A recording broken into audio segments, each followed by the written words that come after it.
ಗೆಳತಿಯರೇ ನಮಸ್ಕಾರ. ನಾನು ಪುಷ್ಪವಲ್ಲಿ ಟೈಟಿಂಗ್ ಆರ್ಟ್ಸ್ಗೆ ಸ್ವಾಗತ.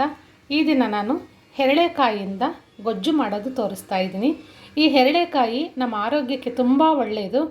ನಮಗೆ ಪಿತ್ತ ಜಾಸ್ತಿ ಆಗಿರುವಾಗ, ವಾಮಿಟ್ ಸೆನ್ಸೇಷನ್ ಇರುವಾಗ, ನಮ್ಮ ಮೈಯಲ್ಲಿ ಪಿತ್ತದ ಗುಳ್ಳೆಗಳು ಅಂದರೆ ಅದಕ್ಕೆ ಗಂಧ ಅಂತಲೂ ಅಂತಾರೆ, ಆ ಥರ ಆದಾಗ ಇದನ್ನು ನಾವು ಜ್ಯೂಸ್ ಮಾಡ್ಕೊಂಡು ಕುಡಿದಾಗ ಕಡಿಮೆ ಆಗುತ್ತೆ. ಇದರಿಂದ ಉಪ್ಪಿನಕಾಯಿ ಮಾಡಿ ಆವಾಗವಾಗ ನಾವು ಯೂಸ್ ಮಾಡ್ತಾಯಿದ್ರೆ ಆರೋಗ್ಯಕ್ಕೆ ಒಳ್ಳೆಯದು. ನಾನು ಇವತ್ತು ಇದರಿಂದ ಗೊಜ್ಜು ಹೇಗೆ ಮಾಡೋದು ಅಂತ ತೋರಿಸ್ತಾ ಇದ್ದೀನಿ. ಎರಳಿಕಾಯಿ ಗೊಜ್ಜು ಮಾಡೋದಕ್ಕೆ ಬೇಕಾಗಿರೋ ಸಾಮಾನುಗಳು: ಎರಳಿಕಾಯಿ ಒಂದು, ನಾನು ಮಾಡ್ತಾ ಇರೋ ಗೊಜ್ಜಿನ ಅಳತೆಗೆ 3 ಗುಂಟೂರು ಮೆಣಸಿನಕಾಯಿ ತೊಗೊಂಡಿದ್ದೀನಿ. ಇದು 3 ಜನಕ್ಕೆ ಆಗುತ್ತೆ. 1 ಕಪ್ಪಷ್ಟು ತುರಿದಿರೋ ತೆಂಗಿನಕಾಯಿ, 1/4 ಸ್ಪೂನಷ್ಟು ಜೀರಿಗೆ, 1/4 ಸ್ಪೂನಷ್ಟು ಉಪ್ಪು ಬೇಕಾದರೆ ರುಚಿಗೆ ಆಮೇಲೆ ನೋಡಿಕೊಂಡು ನೀವು ಹಾಕ್ಕೋಬೋದು. 2 ಚಿಟಿಕೆಯಷ್ಟು ಅರಿಶಿನ, ಅರ್ಧ ಸ್ಪೂನಷ್ಟು ಬೆಲ್ಲ, 2 ಟೀ ಸ್ಪೂನಷ್ಟು ಹುರುಗಡಲೆ. ಎರಳಿಕಾಯಿ ಒಂದನ್ನು ಬಿಟ್ಟು ಉಳಿದೆಲ್ಲ ಸಾಮಾನನ್ನು ಒಂದು ಮಿಕ್ಸಿ ಜಾರ್ಗೆ ಹಾಕ್ಕೊಂಡು ನುಣ್ಣಗೆ ರುಬ್ಕೊಳ್ಬೇಕು. ರುಬ್ಬಿದ್ದಾಗಿದೆ. ಇವಾಗ ಒಗ್ಗರಣೆ ಹಾಕ್ಕೊಳ್ಳೋಣ. ಒಂದು ಬಾಣಲೆಗೆ 2 ಸ್ಪೂನಷ್ಟು ಎಣ್ಣೆ ಹಾಕಿ, ಎಣ್ಣೆ ಕಾದ ನಂತರ ಸಾಸಿವೆ ಹಾಕಿ, ಸಾಸಿವೆ ಸಿಡಿದ ನಂತರ ಅದಕ್ಕೆ 2 ಚಿಟಿಕೆಯಷ್ಟು ಇಂಗು ಹಾಕಿ, ಜೊತೆಗೆ ಕರಿಬೇವಿನ ಎಲೆ 5-6 ಹಾಕಿ ರುಬ್ಕೊಂಡಿರೋ ಖಾರ ಹಾಕಬೇಕು.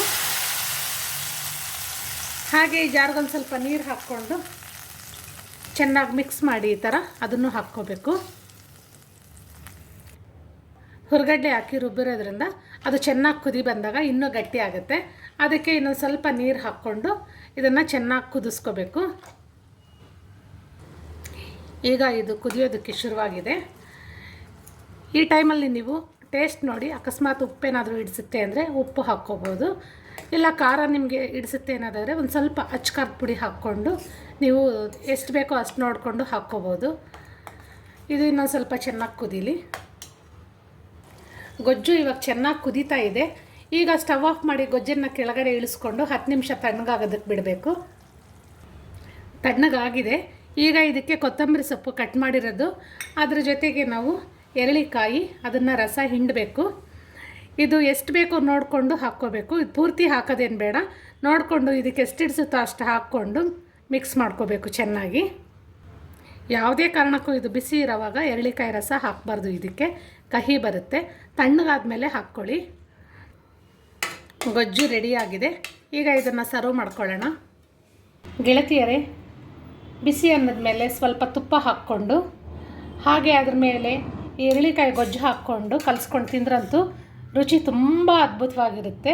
ಗೆಳತಿಯರೇ, ಈ ಗೊಜ್ಜು ಎಷ್ಟು ಸುಲಭವಾಗಿ ಮಾಡಿದೆ ನೀವೇ ನೋಡಿದ್ರಲ್ಲ. ಈ ವಿಡಿಯೋ ಇಷ್ಟ ಆಗಿದ್ರೆ ಲೈಕ್ ಮಾಡಿ, ಶೇರ್ ಮಾಡಿ, ಹಾಗೆ ನನ್ನ ಚಾನಲ್ಗೆ ಸಬ್ಸ್ಕ್ರೈಬ್ ಮಾಡಿ.